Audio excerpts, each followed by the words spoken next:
Anti-American and pro-Hamas forces hold a giant gathering in Detroit. The president of the United States may be on the outs with India, and India may be making some sort of common cause with China. Plus, we'll get to all the controversy over the Health and Human Services Department. But first, today is the day, folks. My brand new book, Lions and Scavengers, The True Story of America and Her Critics, is out now. It's about the ongoing war between those who cherish our nation and those who seek to undermine it. The question is simple. Will we be lions who build and defend, or scavengers who burn and destroy? Lions and Scavengers is part history and part battle plan. How America became great, why it faltered, how we can continue to rebuild.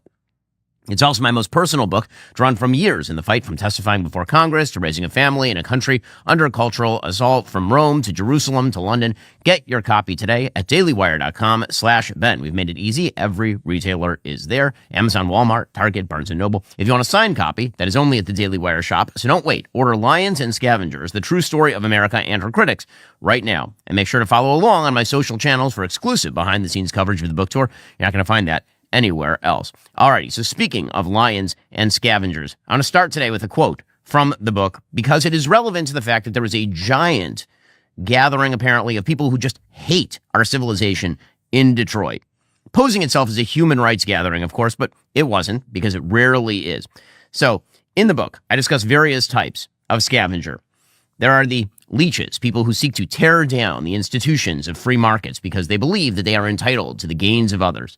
There are the lechers, people who believe that the traditional family, the church, they have to be torn asunder because those things are an imposition from the outside. And then there are the barbarians. The barbarians are people who really emanate from places outside the United States, outside the West, and they see themselves as representatives of civilizations that have been laid low by the West. They believe that all of their failures are the fault of Western civilization. So here's what I write in the book.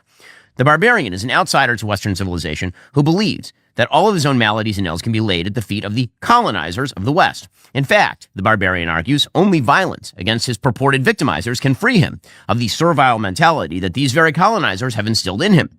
The barbarian speaks in the language of mass murdering communist monster Che Guevara, whose visage still graces the t-shirts of thousands of misbegotten American college students championing the power of hatred. Quote, hatred as an element of struggle, unbending hatred for the enemy, which pushes a human being beyond his natural limitations, making him into an effective, violent, selective, and cold-blooded killing machine.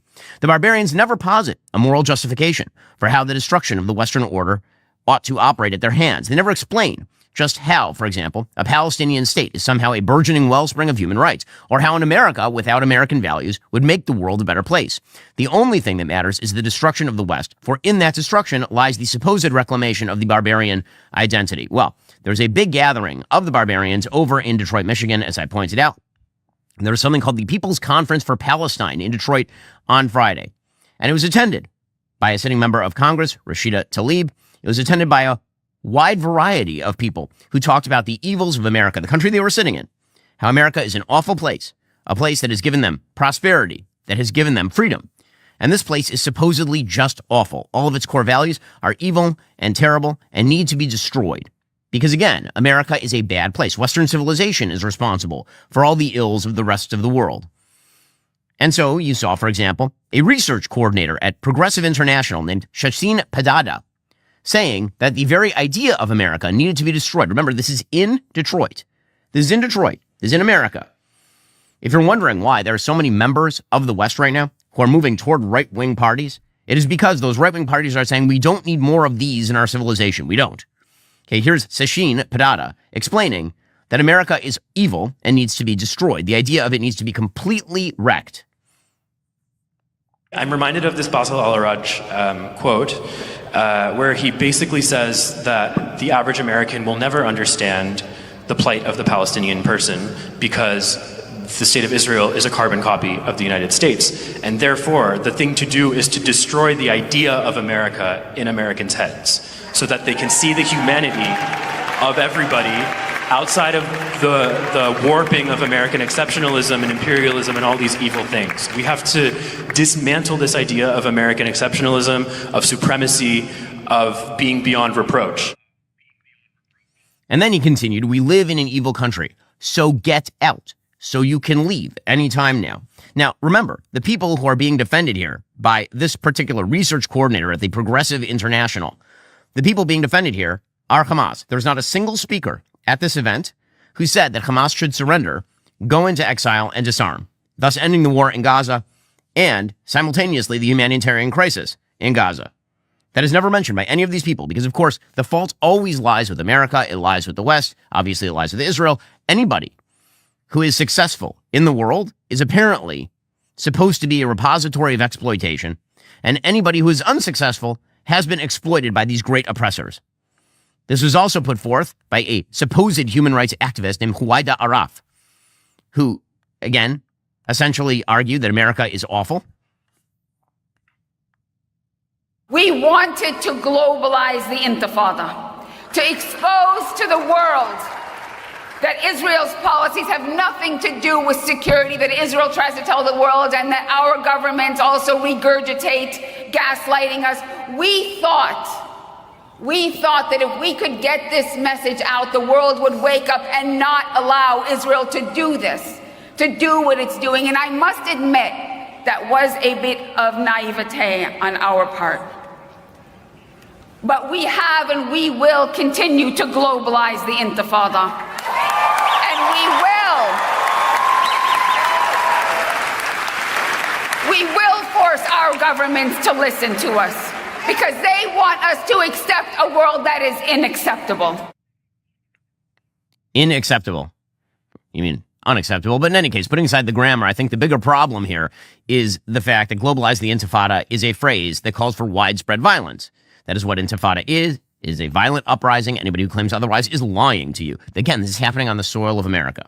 As I talk about in Lions and Scavengers, it's not just that barbarians come from abroad and they enter our gates because we are soft-headed and soft-hearted. It's also that an enormous number of Americans then side with the barbarians because they don't have the confidence in their own civilization. They don't have the belief in their own ideas to actually stand up to this sort of nonsense. See, Lions are reflexively self-critical. What I mean by that is that in the West, there is actual moral merit to admitting your mistakes, to exposing yourself to the shame and ridicule of acknowledging guilt. That is something that good people tend to do. Lions tend to do that. Because after all, we live in a civilization, a Judeo-Christian civilization, a biblically based civilization in which repentance is part of life, in which you're supposed to acknowledge your sins so that you can get stronger and get better. The problem is that the barbarians and their allies are not interested in your proclamations of guilt. They're not interested except to use it as a way to destroy you. What they are interested in you shaming yourself. They want you shaming yourself and kneeling before them so they can claim dominance. That's the entire goal. And you can hear, the kind of language that is spread at conferences like the Scavenger Conference over in Detroit. Like the co-founder of Doctors Against Genocide, Dr. Nidal Jabbour, last seen being ushered out of Congress after yelling at Marco Rubio during his confirmation hearings.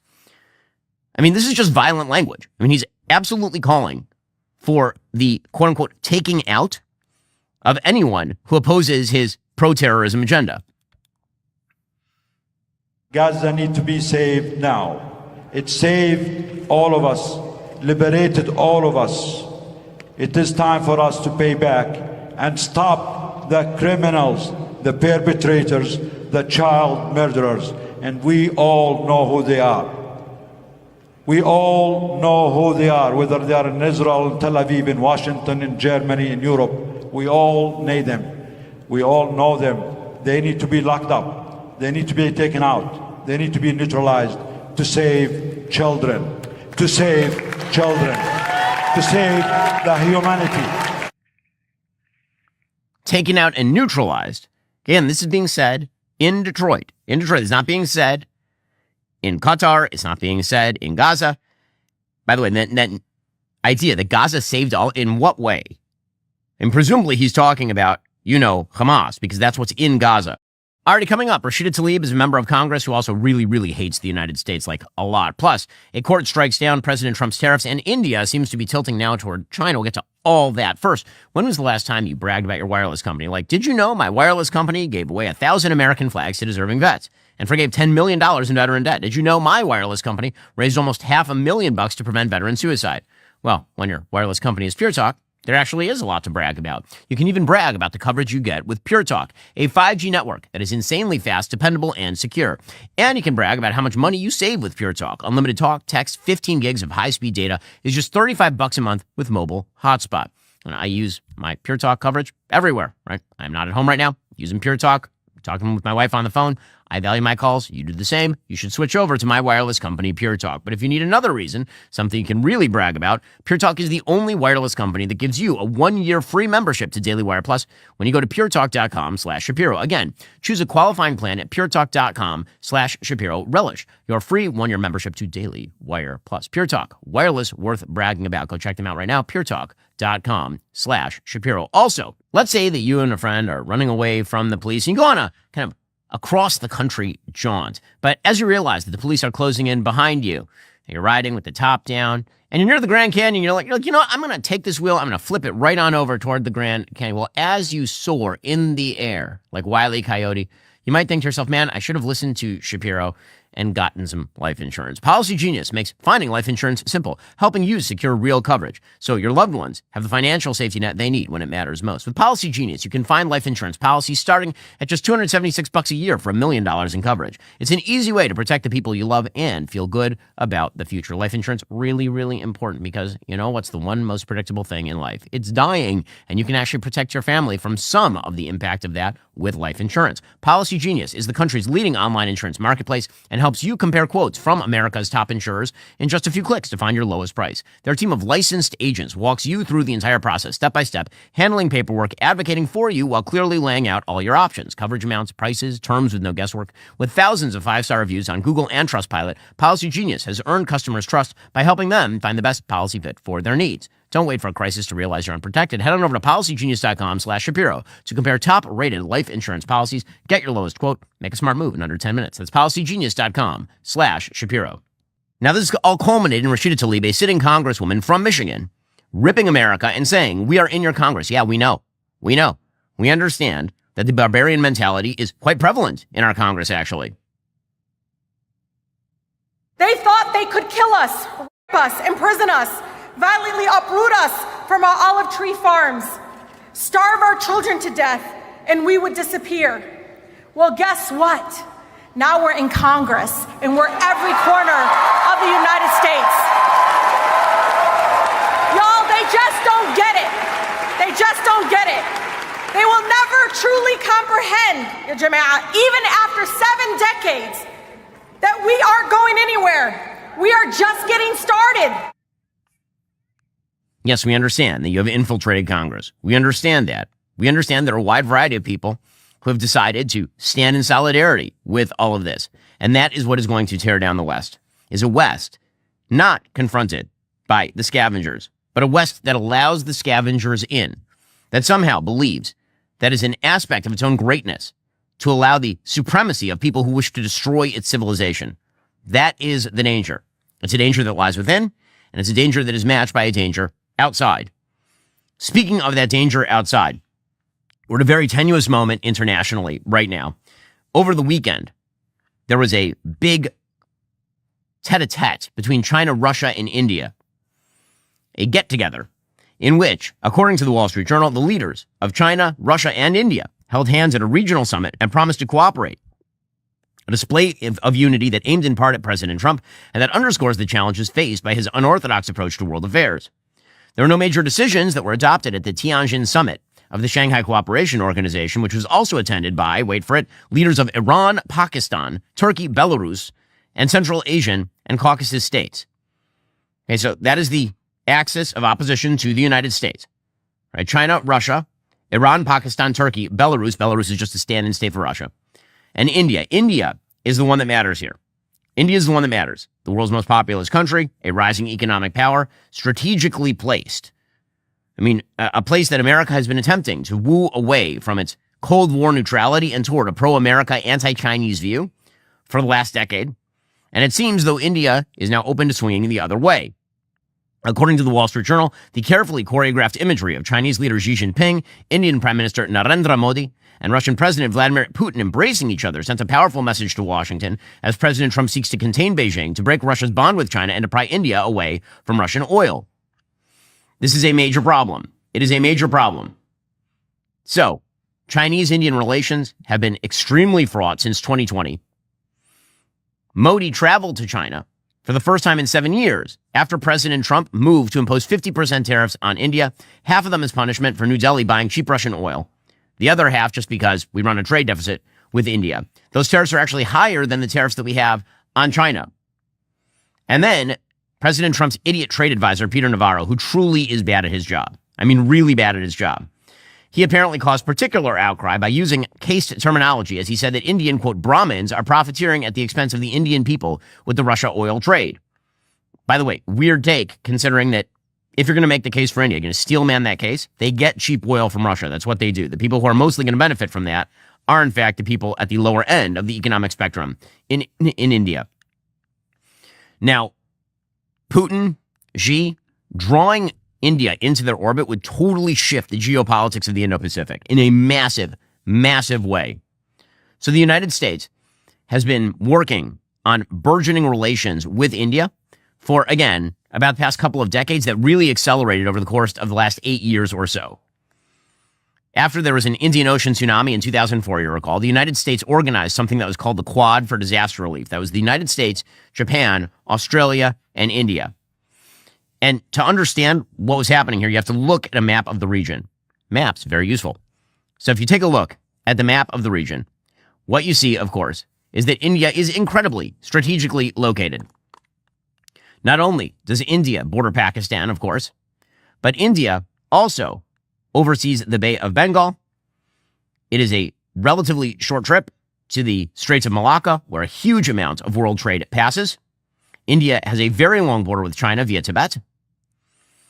India is relatively closely located to the old Soviet Union, of course, and it was oriented toward the Soviet Union. For those who don't know their history of India, basically, during the Cold War, India declared neutrality but developed very warm relations with the Soviet Union. And then after the Soviet Union fell, there was a lot of turmoil. And then by the mid-2000s, the United States was attempting to really move India toward it. Actually, this goes even back to the Clinton administration. The Clinton administration tried to drive better relations with India.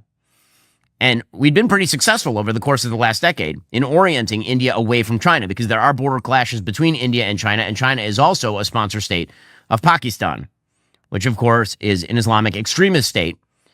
We still have a military intelligence relationship with Pakistan, but that's been waning in the aftermath of the Afghanistan war. Now, again, if you look at this map, what you see is not only that India has a gigantic landmass that juts into the Bay of Bengal on one side and the Arabian Sea on the other, but if you look at the Quad, right, I mentioned the Quad a moment ago, that Quad on the map looks like the United States and then India, Australia, Japan. That is ringing China, right? If you wish to restrict Chinese influence in the Indo-Pacific, you want strong allies that ring China.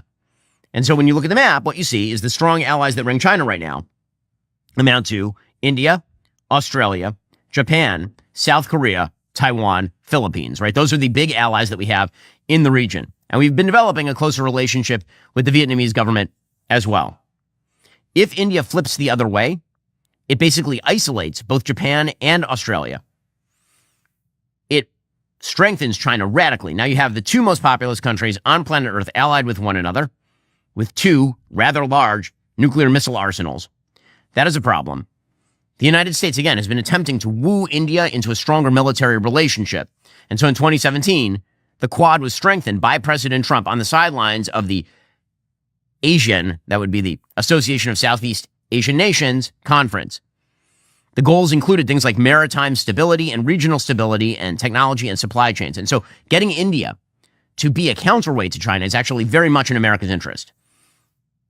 That's why, if you're going to tariff the hell out of China, what you actually want to do is lower the tariffs on India and make India a stronger trade partner with the United States, not a weaker trade partner with the United States. Right now, India is the top military exercise partner of the United States. We do more military exercises with India than we do with NATO.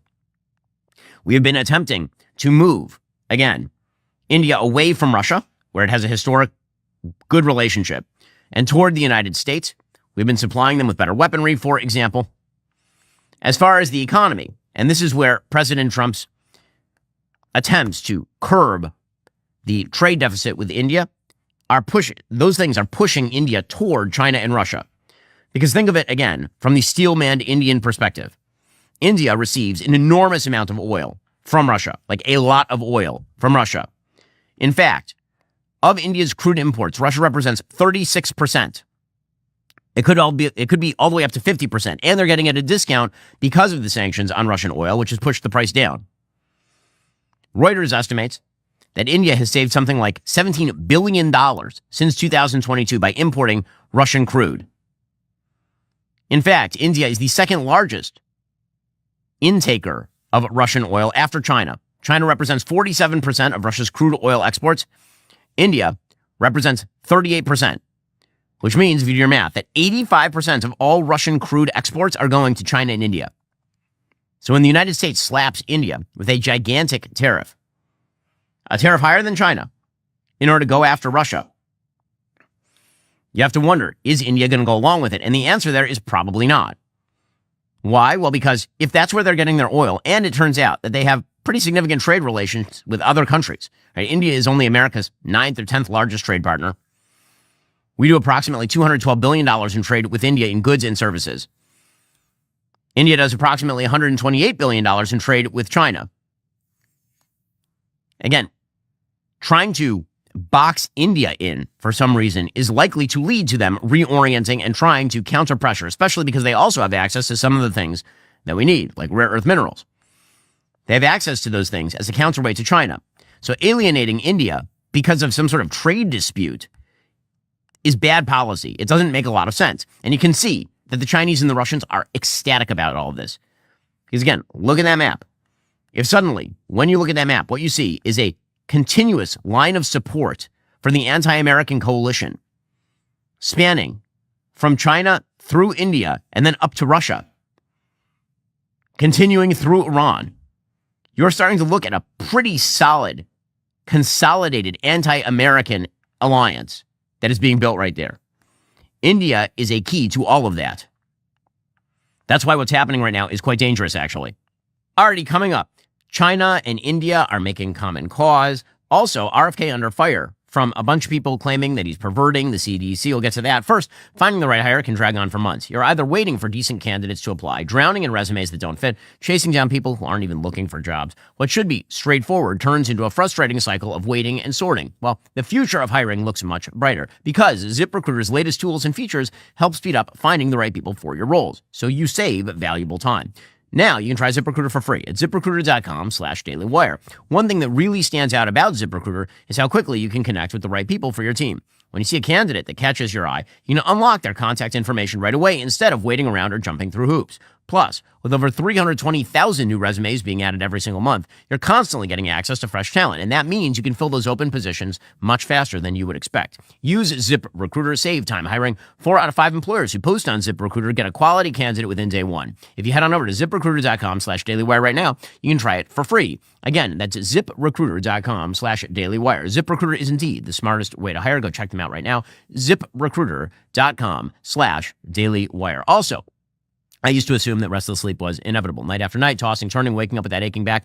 I'd convinced myself that's how sleep was supposed to be. And then I tried Helix Sleep, and everything changed because it's a mattress made just for me. So as you can see, I'm not, where I normally am for the show. That means that I slept in New York. And, there are a lot of reasons I'm not a huge New York fan, including Zoran Mamdani, but one of the biggest reasons I don't have my Helix Sleep mattress. What makes Helix different is they don't just sell you a random mattress. They match you with the mattress you need for your body and sleep style. Whether you're a side sleeper, back sleeper, or somewhere in between, they've got you covered. They make it so simple to get your best night's sleep every night. All you have to do is take their sleep quiz and get matched with a custom mattress based on your body type and sleep preferences. Trust me, when you find the right match, you'll wonder how you ever slept on anything else. I've got the firm but breathable mattress, means I sleep better at home than I do when I'm on the road. Right now, Helix is still offering that incredible Labor Day sale. Visit helixsleep.com/Ben, get 27% off site-wide. That's helixsleep.com/Ben for 27% off site-wide. Make sure you enter our show name after checkout so they know we sent you. Again, just visit helixsleep.com/Ben for this exclusive offer. Well, according to Walter Russell Mead, this is the whole thing. Trying to box in China, which is not a geopolitical opponent of the United States. It is a geopolitical enemy of the United States. Xi Jinping's regime hates the United States, believes the United States is evil, believes the United States must be defeated. According to the Wall Street Journal, Walter Russell Mead writing, Chinese President Xi Jinping is doing something unusual this week. He's driving Donald Trump off the front page. The story the world is watching isn't Dateline Washington. Instead, Tianjin, China was front and center as Mr. Xi held the largest summit to date of the China-backed Shanghai Cooperation Organization. It was a big event. Mr. Putin's presence showed that despite Trump administration attempts to drive wedges between China and its allies, the two Eurasian supergiants are still presenting a united front. The presence of Iran's president, at a time when Germany, Britain, and France are pushing for tightened UN sanctions on the embattled Islamic Republic, underscored Tehran's continued commitment to the cause of resistance. And the presence of Mr. Modi, whose once special relationship with Mr. Trump has become strained, was a hint to Washington not to take India for granted. The meeting was a significant move. Mr. Xi's Tianjin summit highlights what China sees as the limits of Mr. Trump's power. The American president's efforts to drive wedges between Russia and China have so far failed. Mr. Putin is resisting Mr. Trump's mediation over Ukraine, and the Russian leader's presence at the summit reaffirms his strategic choice to align with the East to fight the West. Mr. Trump hasn't given up, says Walter Russell Mead, but China, for now, seems to be outbidding Washington in the Russia auction, and Mr. Xi is rubbing it in. Now, again, it may be that the Russian-Chinese alliance is significantly weaker than America and her allies. But push more populous, growing economies into the orbit of the enemy, and that is a problem. That is not something that you actually want to do. And you can see, obviously, that all the overtures toward Russia have been absolutely useless. I mean, I wish that weren't the case. It just happens to be the case. Over the weekend, according to the Wall Street Journal, Russian President Vladimir Putin expanded his strikes on Ukrainian cities, threatening escalation against Kyiv's backers and pressing for further military gains in defiance of President Trump's deadlines to enter serious peace talks. Kyiv's allies in Europe are coming under increasing pressure too as Russia intensifies its campaign to demoralize Ukrainians and their backers. Russia this week published exaggerated claims about its gains at the front, demonstrating an underlying insecurity about the speed of its progress in the war, according to certain analysts. But, again, what's happening here is that Russia is getting together with China. They're both trying to get together with India. And the sort of Eurasian dream of moving prominence away from the so-called Atlanticists, that would be America and her European allies, and tipping the balance of power toward China, Russia, Iran, Turkey, because Erdogan has moved Turkey in the direction of China. Now, all this is super problematic. We're moving into a multipolar world. Now, the best way for the United States to fight that multipolar world, as opposed to the hegemonic world that the United States has dominated since the end of World War II, essentially. Yes, there was a USSR bloc, but that bloc was significantly weaker than the United States. And certainly, in the aftermath of the fall of the Soviet Union, it was a unipolar world. The United States was the dominant power on planet Earth by far, no real close competitors. Well, the attempt to put together a bipolar arrangement on the part of America's enemies is really bad. America's greatest weapon in this is to take heretofore neutral countries like India and to draw them in with not only American military power, but also American economic largesse. Free markets are great. Free markets can't turn a communist into a capitalist. They can't turn China into a capitalist country. That was a mistake the United States tried over the 80s, 90s, and 2000s. What it can do is take a country like India that was already tipping toward the United States and draw it closer. And so it makes very little sense to go after countries like India or go after South Korea or go after Japan. These are countries America needs in our orbit because otherwise the consequences are going to be a significantly fragmented global trading system, a significantly more violent world as all of our opponents seek to move against our allies. That is not a good thing.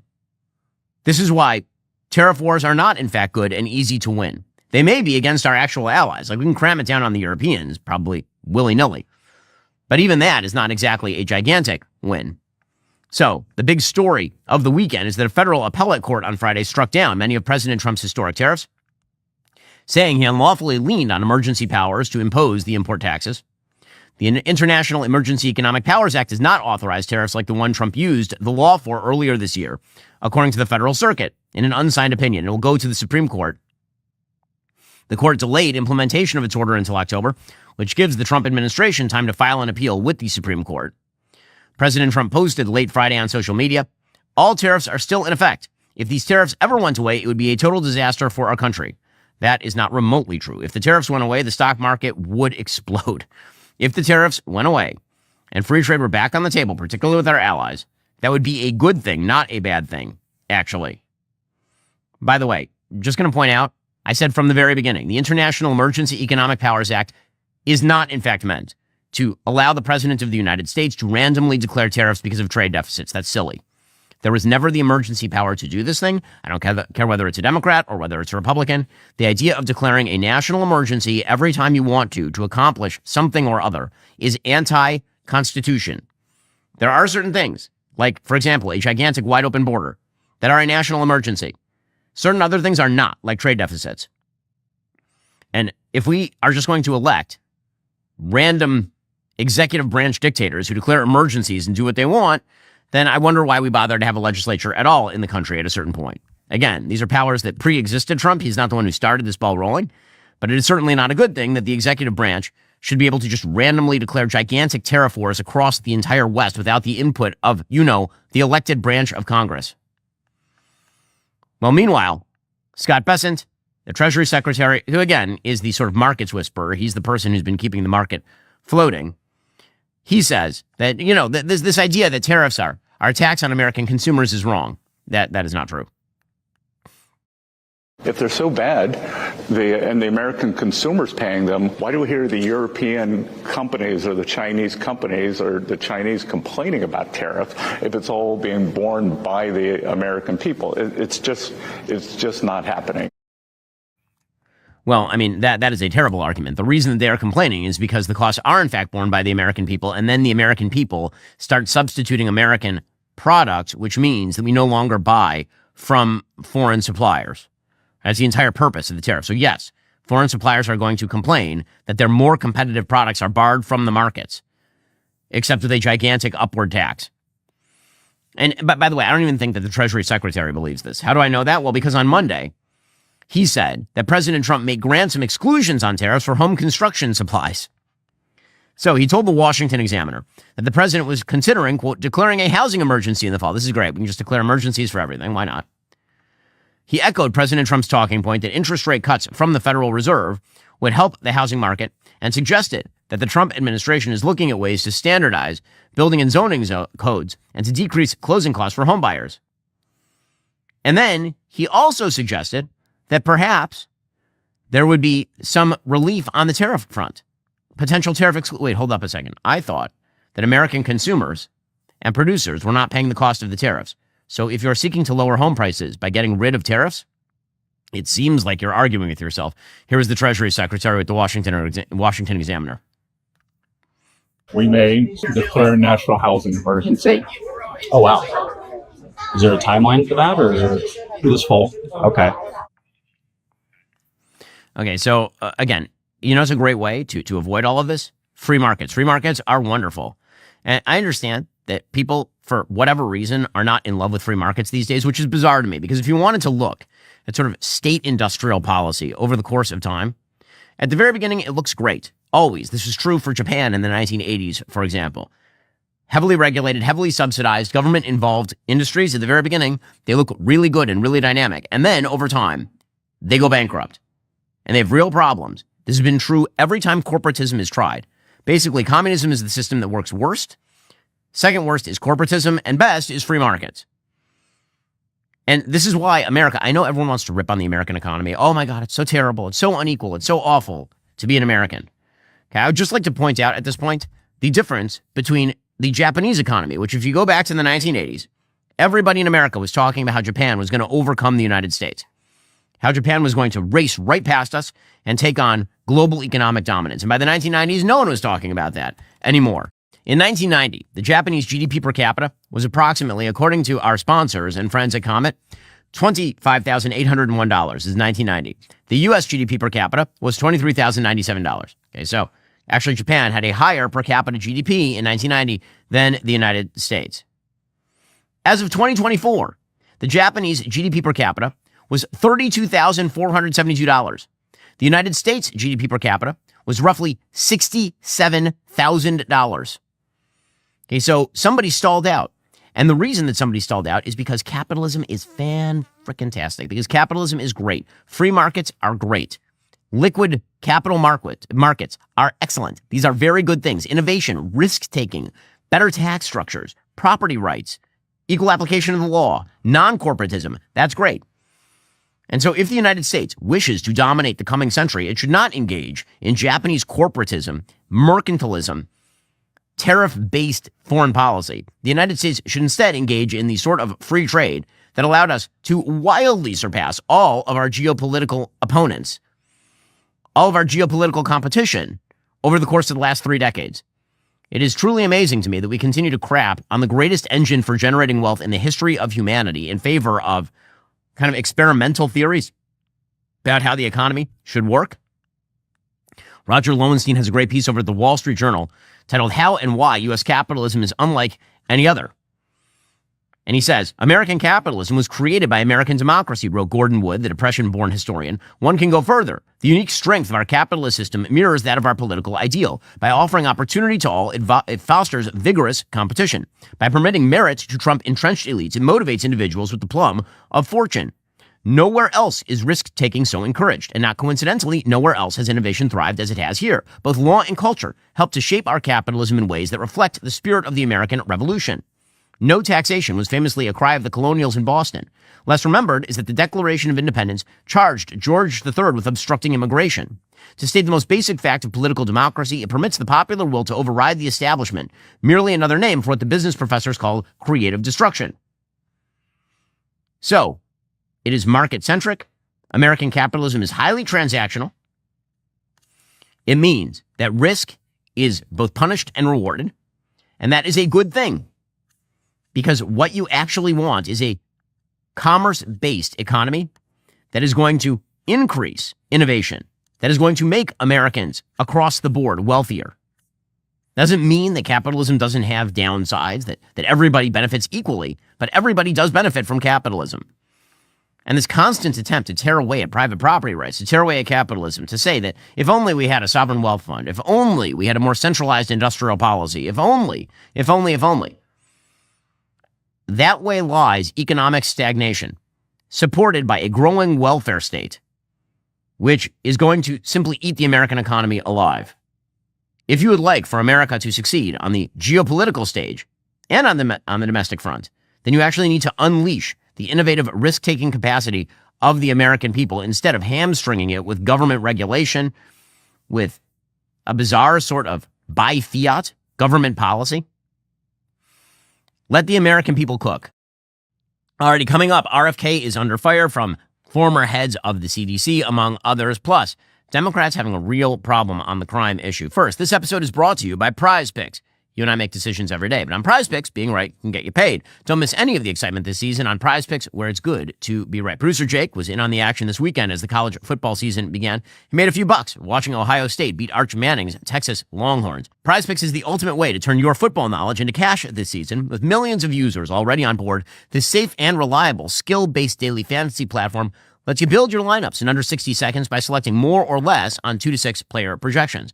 Whether you're confident about which players will exceed expectations or which ones might fall short, PrizePicks gives you the opportunity to cash in on your sports expertise. Available in over 40 states, including California, Texas, and Georgia, it's never been easier to enjoy daily fantasy action while watching your favorite games unfold. Download the app today. Use code BEN to get $50 in lineups after you play your first $5 lineup. That's code BEN to get $50 in lineups after you play your first $5 lineup. PrizePicks. It is good to be right. Go check them out right now. Again, that's PrizePicks.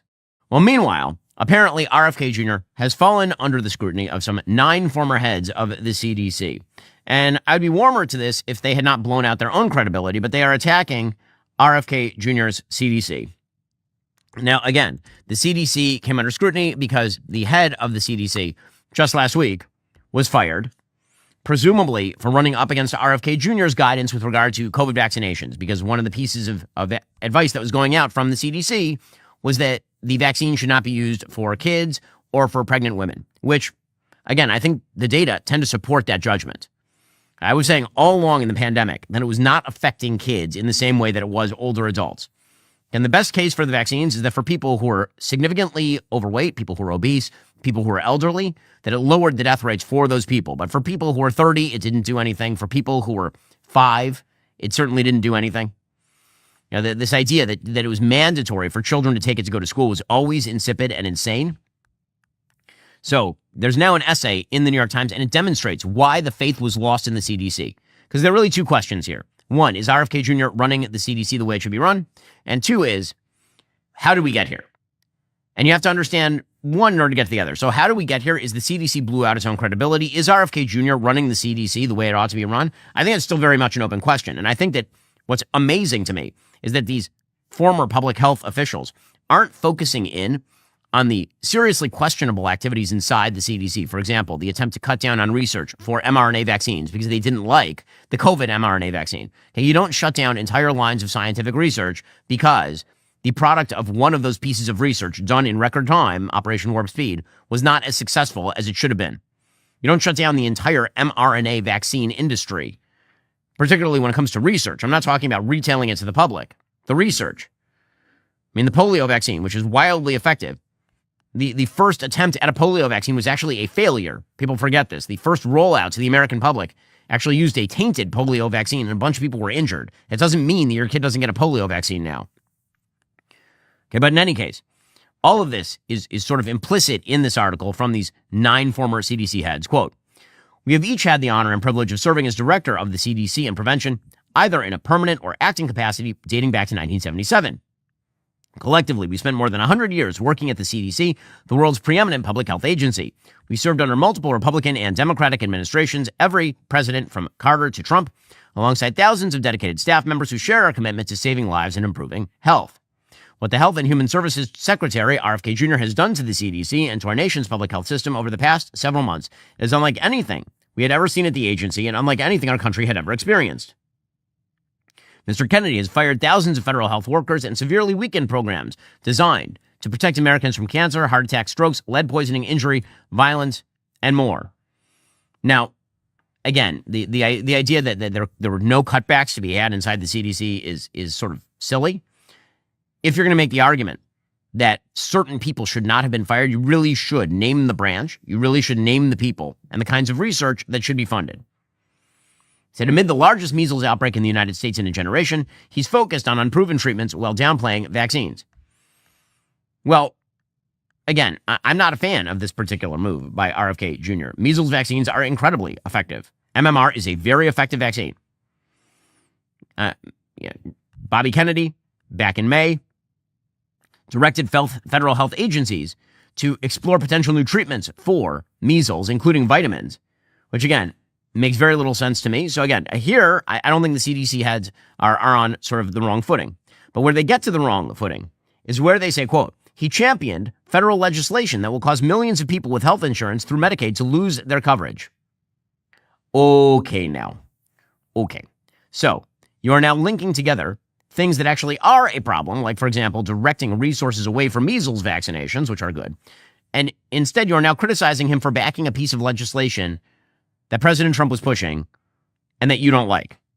So you have moved over from the realm of science to the political. And this is how you get Bobby Kennedy as the head of HHS. This is how. And that means people are willing to give him more leeway when he does things that are heterodox on health.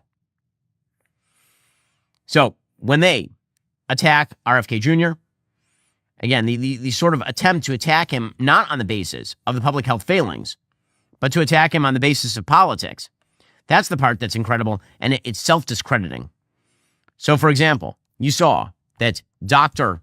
Dmitry Daskalakis was one of the people who was fired, and he resigned, actually.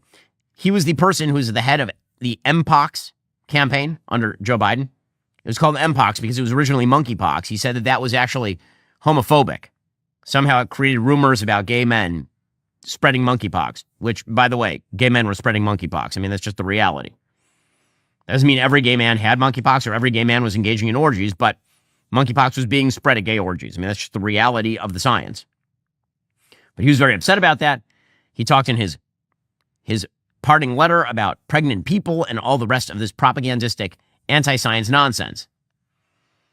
And so what we end up with is lack of trust on all sides. If these scientists simply focused on, the science and not the politics, they would certainly be on better footing. President Trump took what I think is actually quite a reasonable stand on all of this. He put out a statement on Truth Social saying, quote, "It is very important that the drug companies justify the success of their various COVID drugs. Many people think they are a miracle that saved millions of lives. Others disagree. With CDC being ripped apart over this question, I want the answer and I want it now. I have been shown information from Pfizer and others that is extraordinary, but they never seem to show those results to the public. Why not? They go off to the next hunt and let everyone rip themselves apart, including Bobby Kennedy Jr. and CDC, trying to figure out the success or failure of the drug company's COVID work. They show me great numbers and results. They don't seem to be showing them to many others. I want them to show them now to CDC and the public and clear up this mess one way or the other. I hope Operation Warp Speed was as brilliant as many say it was. If not, we'll want to know about it and why. Thank you for your attention to this very important matter, President Donald J. Trump. Well, I mean, first of all, the president should take whatever data Pfizer is providing to him and just release it. If there really is data they're showing him that has not been revealed to the public, he should release it right now so we can have an open investigation about all of this. But the biggest problem when it comes to these medical institutions criticizing Bobby Kennedy or President Trump or whomever else is the leg they don't have to stand on. I mean, literally today, Politico has a piece talking about the American Medical Association and its attacks on RFK Jr. Quote, it's up to AMA leaders, like its new president, Dr. Bobby McCamala, to strike the balance between rebuffing the administration and building relationships within it. On Monday, we might have to say, we disagree. They shouldn't be doing this. On Tuesday, we love this and congratulations, McCamala said. That's what I think the year is going to be like. Now, again, here is the problem. It's that same Dr. Bobby McCamala who we were quoting on the show last week promoting trans medical propaganda fraud. Right, this is the part that's amazing. All these institutions blew out their credibility. That's how you end up with people who they believe are not credible in charge of these institutions. The only way back is honesty and transparency and openness, and I think that's what the president is pushing. But when you condemn the entire institution, the entire administration, I'm not a huge fan of that on any side. Dr. Fauci was bad at his job. He fibbed to the American people at best. He attempted to quash alternative theories on how to deal with the pandemic from people like Dr. Jay Bhattacharya, who's now at NIH. But people who said you should never trust anything coming from the CDC, well, I don't see how that's much different from any of these other former CDC heads who are now saying you should never trust anything from the CDC. So, for example, Dr. Paul Offit from the Children's Hospital of Philadelphia, he says we can no longer trust the CDC. Where should they be going for easily accessible medical information and guidelines now? So I think right now the professional societies, like the American Academy of Pediatrics, to get good information about childhood vaccines, or the American College of Obstetrics and Gynecology to get good information about vaccines in pregnancy. But right now, I agree with Dr. Frieden. I think that we can no longer trust the CDC. We certainly can no longer trust the Advisory Committee for Immunization Practices because Robert F. Kennedy Jr. has stocked that committee with people who really aren't experts in the field, don't have expertise, and aren't going to be giving us very good advice. Okay, if you just throw around expertise as sort of the slang term, as opposed to, actually debunking the individual things coming out of the administration, you're going to end up with nobody trusting anybody, which is basically where we are right now. Okay, meanwhile, when it comes to crime, President Trump continues to succeed. Why? Well, because crime continues to be something that normie Americans worry about. Even Larry Sabato, a pollster from University of Virginia, who does not like President Trump, even he admits that Republicans are going to win this argument over crime. It's a plus for Trump and Republicans. If you have a sense of history, you already know that because consistently the crime issue, law and order, has been a plus for Republicans since Richard Nixon first put the emphasis on it in 1968 and had a famous TV ad on that subject. Look, elections are about a lot of things. Democrats are not going to win this argument. They never win the argument. In fact, partly because, correctly, they're worried about due process and what's happening to the cities and whether it's improving the situation or not. That isn't a winning argument. They're much better off changing the subject and talking about prices. Nobody ever wants to give up an argument, but sometimes you have to do it. Okay, so the reality is Democrats are losing this particular argument. Why? Well, because places like Chicago are still seeing a gigantic spate of shootings. According to Breitbart, at least 53 people were shot, 5 of them fatally, as of Monday morning on Labor Day weekend, 2025 in Chicago. That is a lot of people getting shot. Meanwhile, you have the Chicago mayor, Brandon Johnson, the least popular mayor in America, rejecting federal interventions and treating himself as a hero. Here he was over the weekend. No federal troops in the city of Chicago. No militarized force in the city of Chicago. We're going to defend our democracy in the city of Chicago. We're going to protect the humanity of every single person in the city of Chicago. Wow. I mean, how inspiring. I mean, sure, a lot more people can get shot, but, you know, at least you're resisting. Here he was talking about the necessity of resistance. This sweeping executive order directs our Department of Law to pursue any and every legal mechanism to hold this administration accountable for violating the rights of Chicagoans. This order affirms that the Chicago Police Department will not collaborate with military personnel on police patrols or civil immigration enforcement. We will not have our police officers, who are working hard every single day to drive down crime, deputized to do traffic stops and checkpoints for the president. I'm sorry. It's just ridiculous. But, okay, keep going with this, Democrats. See how it works out for you. The left wing of the Democratic Party cannot let go of this for come hell or high water. Ro Khanna, the California congressman, he says, you know, President Trump should let the crime wave continue. He should have run for mayor if he wants to worry about crime. Now, on a sort of general constitutional level, I agree that crime in Chicago is a local problem. On a political level, this is a big loser for Democrats. We didn't fight a revolution in this country to have militarized streets. And if Donald Trump really wanted to fight crime in cities, he should have run for mayor, not president of the United States. While he's pulling these antics, consumer confidence is down. Manufacturing is down. Farms are closing. The unemployment rate for recent college graduates is spiking to 12%. It's a failed economic record. And all he's doing is trying to militarize our streets. You know, globally speaking, if the left continues along these lines, they're going to lose. It's a massive problem for them. It's not just in the United States. According to the Wall Street Journal, for the first time, populist or far-right parties are leading in the polls in the UK, France, and Germany, the latest sign of growing voter discontent in much of the continent following years of high immigration and inflation. Far-right and anti-immigration parties have already entered government in countries such as Italy, Finland, and the Netherlands. This year marks the first time they've been ahead in Europe's biggest economies all at the same time. That could provoke a period of political turbulence in all three countries, even if national elections are still likely a few years away. France's anti-immigration national rally has had a consistent lead in polls this year. A poll last month showed Jordan Bardella, the protege of Marine Le Pen, was the most popular with an approval rating of 36%.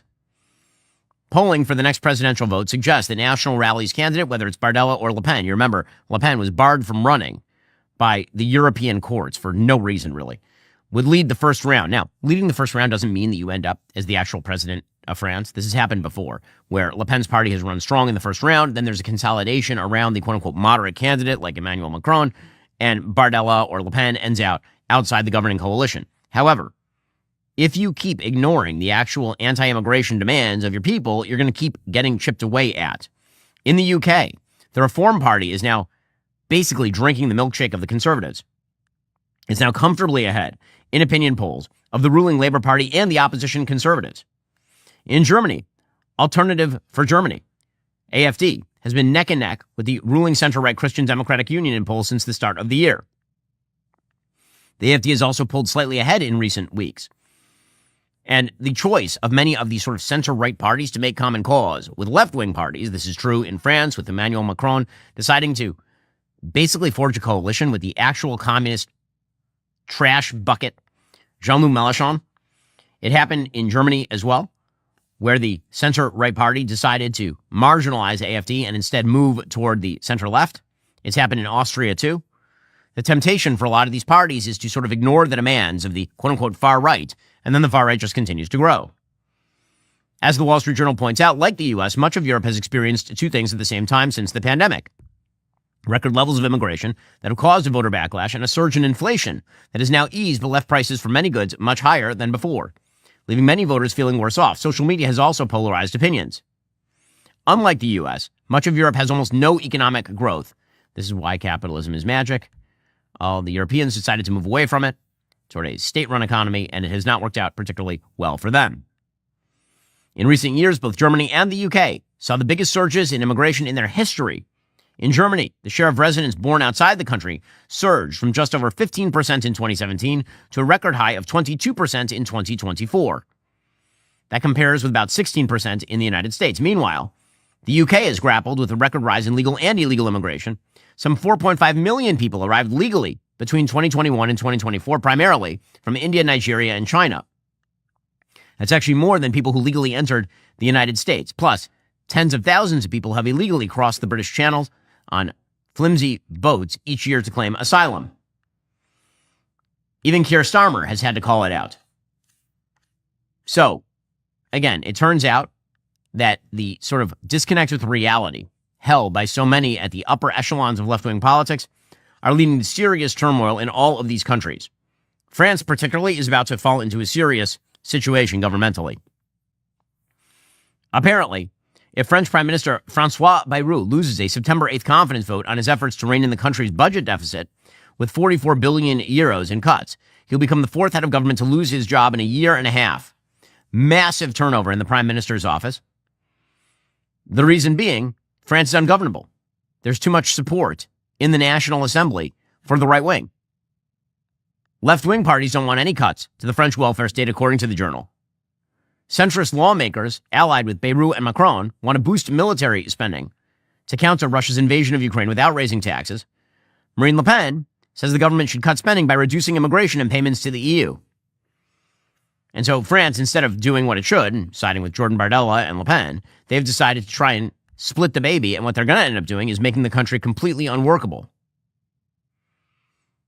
So, amazing. But by the way, the actual attempt, apparently, to shrink the deficit is going to involve, from the Prime Minister's office there, eliminating Easter Monday and May 8th, which is when France celebrates the surrender of Nazi Germany to the Allies, which is an absurdity.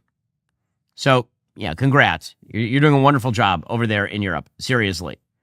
And if Democrats continue to imitate their friends in Europe, it's going to go the same way for them as well.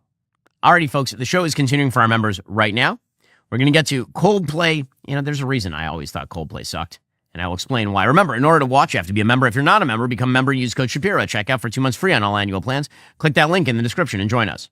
Alrighty, folks, a transformative deal in the Middle East brokered by the peace president, Donald J. Trump. Will go through all aspects of it. Plus, Hassan Piker gets himself in trouble for maybe shocking his dog on camera, maybe. And Katie Porter wants out of an interview. So a lot going on. First, tomorrow, Daily Wire Plus premieres our new series, USS Cole, Al-Qaeda's Strike Before 9/11, the untold story of how 17 American sailors were killed, dozens more wounded, and how Washington brushed it off as a criminal act. Be the first to watch. Get 40% off a new annual Daily Wire Plus membership right now at dailywire.com. And in 1 week, our new show, Friendly Fire, goes live. Join me, Michael Knowles, Matt Walsh, Andrew Klavan, and special guest Isabel Brown for live debates on censored disagreements and unfiltered discussions on the headlines that matter most. Plus, Jeremy Boring stops by with your first look at the Pendragon cycle. Not a member? Get 40% off a new annual membership with code FALL40 at dailywire.com. Well, President Donald J. Trump deserves the Nobel Peace Prize. I mean, this was true during his first term when he brokered the Abraham Accords. It's even more true today. The President of the United States has brokered a Phase 1 deal between Israel and Hamas with the support of legitimately everybody in the region and all the countries all over Europe as well, in favor of the full-scale release of 20 living hostages who have been kept in solitude, in tunnels, starved, for 2 years at this point, since October 7th, 2023. And the president deserves full marks for this. So too does the Prime Minister of Israel, Bibi Netanyahu, who has steadfastly said that Israel would get back its hostages and also would win the war. There's a lot of talk about Netanyahu caving, doing partial hostage deals. There's a lot of pressure for him to do so. Instead, he said, everybody comes out. The president of the United States not only backed that play, he brokered the deal itself. And we have yet to see what the rest of the deal would look like. So just to understand where we are, there is a Phase 1 deal. In that Phase 1 deal, the hostages are supposed to be released. The living hostages are supposed to be released probably by Monday. That's what the president of the United States said. It could be earlier. Hamas is claiming that they don't have the bodies of the 28 deceased hostages, the remaining hostages who are supposed to be handed over. Those corpses apparently are dispersed across the Gaza Strip. Hamas wants more time to go look for those dead bodies. We know they've played games about this sort of stuff before. In return, Israel is going to release some 250 Palestinian terrorists in Israeli prisons, as well as 1,700 Palestinian terrorists who have been detained in Gaza for fighting Israel during the war. It's unclear who is on the list at this point. Israel will also withdraw to a preset line inside the Gaza Strip, not to what would be a sort of final settlement line, which would involve a buffer zone around the edge of the Gaza Strip with a provisional government in place and all the rest, but some percentage of the enclave will be pulled back to by the IDF. And the Rafah crossing with Egypt apparently is supposed to open to facilitate aid delivery in. Now, of course, that is dangerous for Israel because facilitated aid by Egypt into the Gaza Strip presumably could be used by Hamas to rearm. And so what happens in phase 2 is going to be very important here, just in terms of fully ending the war, in terms of this not just being a ceasefire. But achieving the release of the hostages is a massive step forward, particularly for Israel, because if Hamas no longer holds hostages, then at that point, Hamas's leverage on Israel to stop Israel from killing their terror leaders and destroying terror enclaves, that leverage goes away. Hamas is counting on pressure from the United States and the Arab world to prevent Israel from doing that in the future and allowing Hamas to reconstitute. I highly doubt that President Trump is going to be warm toward allowing Hamas to reconstitute. In fact, even the Arab world is not warm toward that anymore. Al Jazeera, over the weekend, Al Jazeera, which is a Qatari-backed propagandist group on behalf of terrorism all across the region, Al Jazeera put out an editorial calling on Hamas to disarm. So even Qatar understands at this point that Hamas cannot be a part of the Gazan future. President Trump announced this on Truth Social. He said, "I am very proud to announce that Israel and Hamas have both signed off on the first phase of our peace plan. This means that all of the hostages will be released very soon, and Israel will withdraw their troops to an agreed-upon line as the first steps toward a strong, durable, and everlasting peace. All parties will be treated fairly. This is a great day for the Arab and Muslim world, Israel, all surrounding nations, and the United States of America. And we thank the mediators from Qatar, Egypt, and Turkey who worked with us to make this historic and unprecedented event happen. Blessed are the peacemakers." And again, President Trump deserves full marks because it was President Trump who not only brokered this deal, but completely changed the math around on this deal. In terms of public relations, obviously, Israel's been subjected to 2 years of full-scale legacy media lies, TikTok lies, social media lies. There were claims that Israel was committing a genocide within literally the first week of the war, and those claims only escalated thanks to the virality of the claims and the repetition in the legacy media of those claims, which were never true the entire war. But there's no question that Israel suffered a lot in terms of public relations to the point where there are nations moving to isolate Israel, up to and including trying to preliminarily declare a Palestinian state with no government, no borders, and no responsibility for their own citizens. President Trump shifted that around. President Trump took a look at the situation, and he said, listen, we're going to get to a deal now. And then he put pressure in the right places. He offered carrots, and he offered sticks. And in a moment, I'm going to get to what changed here, because that's really the question. What changed between October 7th, 2023, and October 8th, 2025? What changed to allow for the full-scale release of the hostages and the possible end of the war? We'll get to that in just a second. The Prime Minister of Israel put out a statement. He said, with the approval of the first phase of the plan, all our hostages will be brought home. This is a diplomatic success and a national and moral victory for the state of Israel. From the beginning, I made it clear, we will not rest until all our hostages return and all our goals are achieved. Through steadfast resolve, powerful military action, and the great efforts of our great friend and ally, President Trump, we have reached this critical turning point. I thank President Trump for his leadership, his partnership, and his unwavering commitment to the safety of Israel and the freedom of our hostages. God bless Israel. God bless America. God bless our great alliance. Of course, I spoke with the Prime Minister just a couple of days ago. You can go view that interview over on YouTube or listen to it on any of our RSS feeds to understand the Prime Minister's view of the war, how far Israel has come, and where Israel stands in the region at this time. The President of the United States is scheduled to go to Egypt to presumably sign the agreement and then travel on to Israel, where he is now scheduled to address the Israeli parliament, the Knesset, on Sunday. The level of excitement, not only for the deal, but for President Trump to visit so that they can celebrate President Trump, is extraordinary. I don't think there will be anything remotely like it, frankly, in Israeli history with regard to a welcome for a leader from the United States. President Trump has like a 95% approval rating in the state of Israel, and that is for a reason, because President Trump inherently understands the Middle East in a way that Westerners typically do not understand the Middle East. He understands that in the Middle East, power rules. He understands that in the Middle East, there is no solution but moving through. He understands that in the Middle East, concessions are seen generally as a sign of weakness. And what he understands most of all is that the United States' role very often is to provide the carrot while Israel provides the stick. All of the lies that conflict can't be solved through military power, that is untrue. Because fundamentally what changed between October 7th, 2023 and October 8th, 2025 is that the state of Israel destroyed its enemies on a wide variety of fronts. That is the thing fundamentally that changed. And then the United States has come in at the end and offered the assurances necessary to America's Arab allies and regional allies.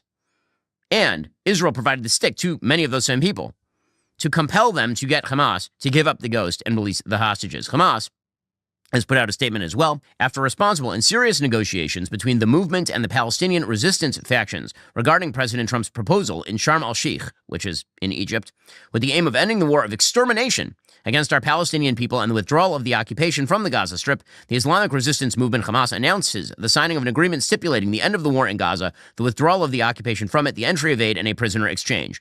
Okay, so let's just be clear. The agreement does not do all of those things. It does not actually formally end the war in Gaza. That is yet to happen in stage 2 or stage 3. The quote-unquote withdrawal of the occupation from Gaza, Israel will be withdrawing from certain areas in exchange for the hostages, but certainly not a total military withdrawal. That would be foolhardy and idiotic. Israel cannot withdraw from an area that is still occupied by terrorists. That was precisely the problem in 2005 when Israel abandoned the Gaza Strip to the tender mercies of Hamas. Hamas continues, we greatly appreciate the efforts of our brothers mediating in Qatar, Egypt, and Turkey. We also appreciate the efforts of U.S. President Donald Trump, who seeks to bring about a final end to the war and the complete withdrawal of the occupation from the Gaza Strip. Again, this is Hamas projecting.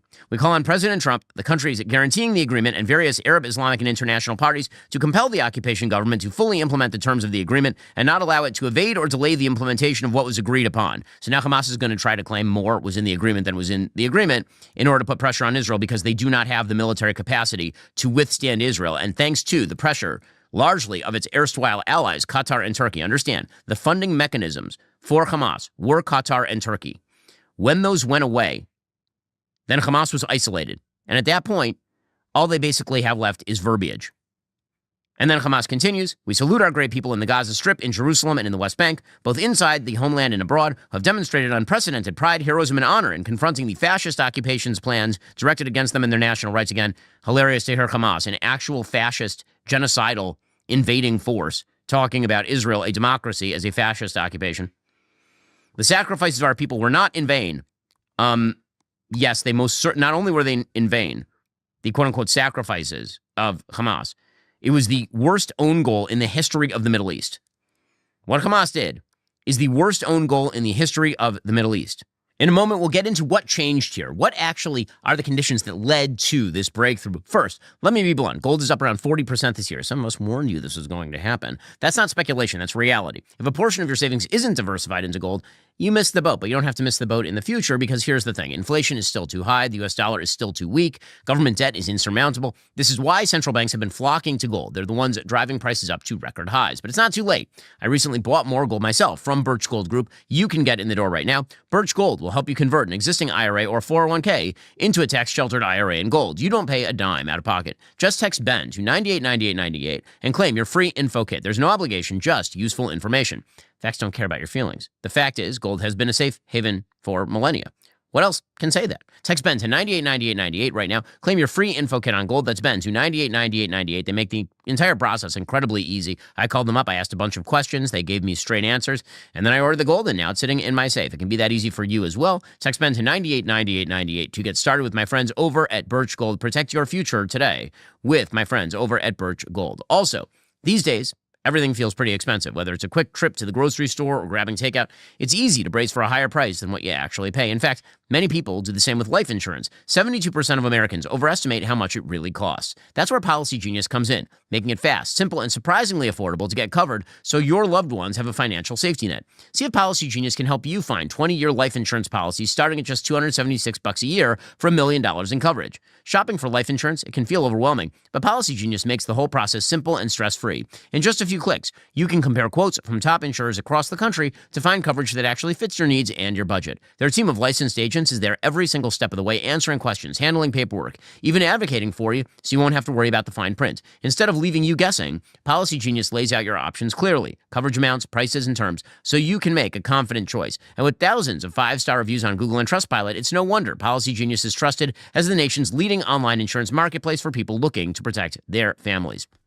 You need life insurance. It's just that simple. The one thing you know is that eventually you will die. I know it's a dark thought, but you want to make sure your family's protected. Policy Genius makes that happen by securing your family's future. Head on over to policygenius.com/Shapiro to compare life insurance quotes from top companies. See how much you could save. That's policygenius.com/Shapiro.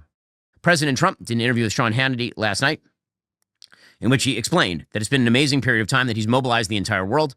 He said it's been great for everyone. It's a great honor to be involved in it. We had some tremendous help, as you know, with everybody from Steve Witkoff and Jared Kushner and Marco, and we had everybody. JD, the whole group was just amazing, and the military was, as you know, very instrumental in getting this done. We have a great military with great leadership. The whole world came together, to be honest. So many countries that you wouldn't have even thought of it. They came together. The world has come together around this deal. And that's something I would say that without that wouldn't happen. So many countries that you wouldn't have thought of have wired their best wishes and their commitment to do whatever is necessary. The countries surrounding have all signed. I mean, they're all signed up, and it's been really an amazing period of time, and so great for Israel, so great for Muslims, for the Arab countries. And so great for this country, for the United States of America, and that we could be involved in, making a deal like this happen, because it was, many years they talked about peace in the Middle East. This is more than Gaza. This is peace in the Middle East, and it's an incredible thing. Well, again, President Trump sees this as the opening to a broader peace in the Middle East. This is just the beginning, because once this war is over, then there is seriously the possibility of a bunch of Abraham Accords happening, including Saudi Arabia, including places like Indonesia, places that are not necessarily even in the region. There's no question the President of the United States deserves the Nobel Peace Prize. I mean, who else is going to get it? Greta Thunberg? If anyone but President Trump receives the Nobel Peace Prize this year, then it just demonstrates, I mean, it's already been demonstrated over and over what a complete bleep show the Nobel Committee is. But if they don't give him the Peace Prize, then it just demonstrates full scale how ridiculous they are. Barack Obama received one for being alive and breathing and being elected president of the United States. Yasser Arafat received a Nobel Peace Prize, the arch terror master. Donald Trump, if you can't give him the Nobel Peace Prize, honest to God, I disband the committee at this point. President Trump announced that the hostages will be released soon. He said at the very latest by Monday. My understanding is that the live hostages will be released before then. The only question is about the corpses of the hostages who were murdered by Hamas.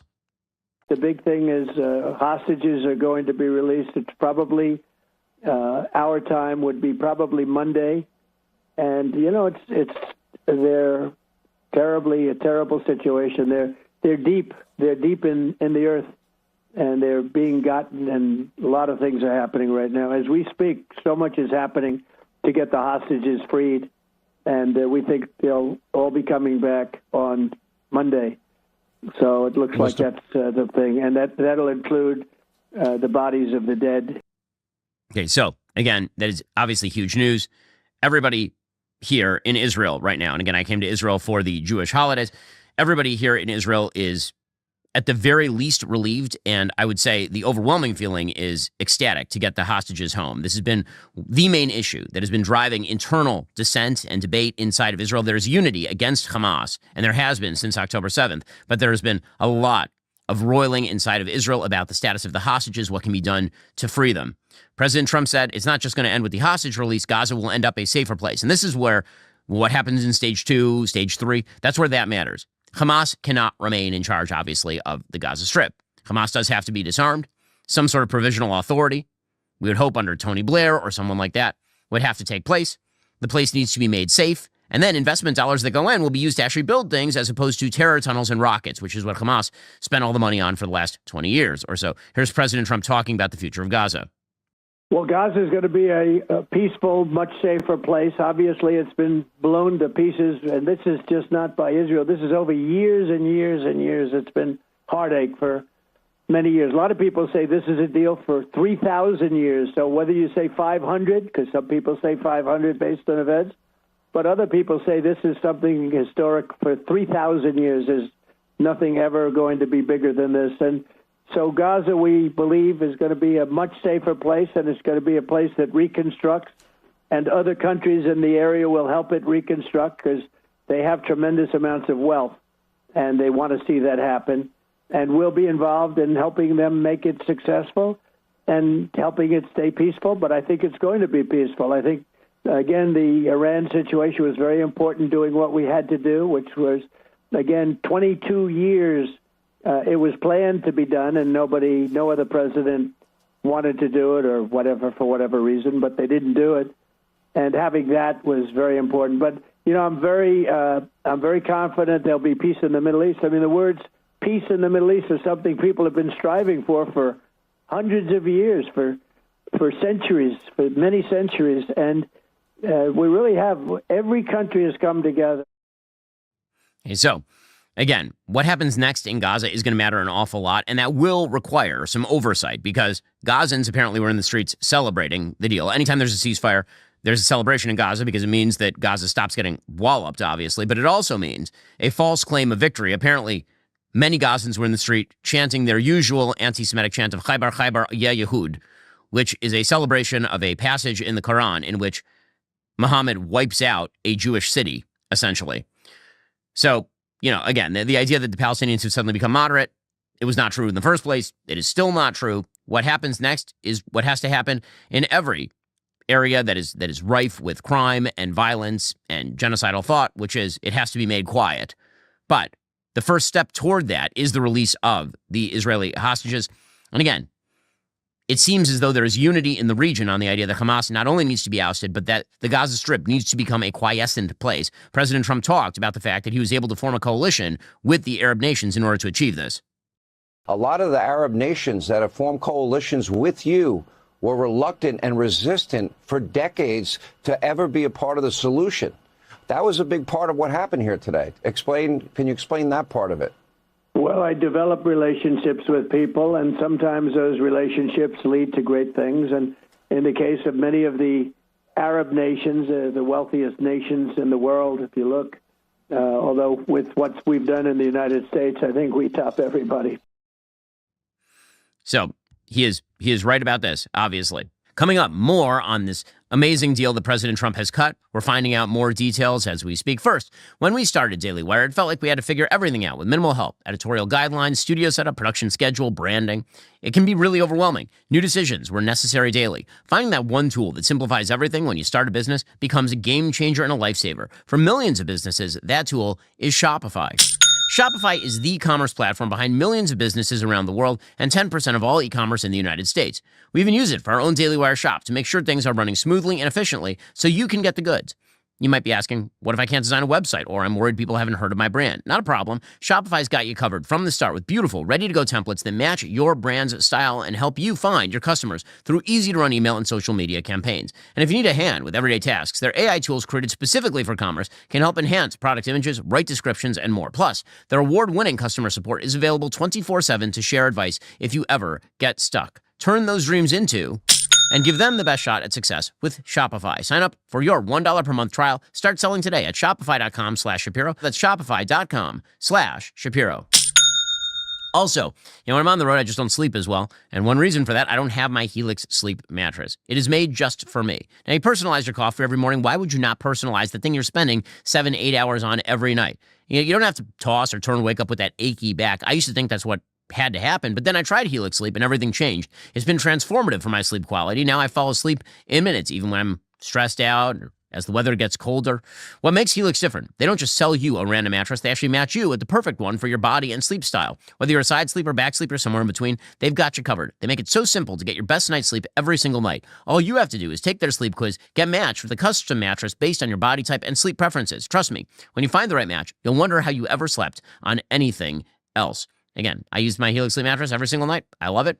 I have relatives who've gotten Helix Sleep as well because it's just that good. Right now, Helix is offering a great sale, 27% off site-wide. Visit helixsleep.com/men. Get 27% off. That's helixsleep.com/men for 27% off. Make sure you enter our show name after checkout so they know we sent you. Again, just visit helixsleep.com/men for this exclusive offer.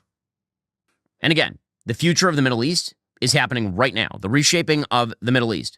Now, President Trump made the point in this interview with Sean Hannity, it's a great point, that one of the preconditions to this deal happening was the elimination of the Iranian nuclear capacity. It was absolutely crucial because again, we'll go through the timeline in a moment. When you look at this war, essentially what happened is that you had a 7-front war on Israel from a variety of enemies. And one by one, the threats were removed in each of those areas. And finally, Hamas had no support upon which to stand. And when that happened, then you finally get a ceasefire and a possible move toward peace. That's what has to happen. Remove all of the support structures beneath the terror masters, and they collapse. Here's President Trump talking about the necessity of the United States' single B-2 sortie that took out the Natanz nuclear facility in Iran.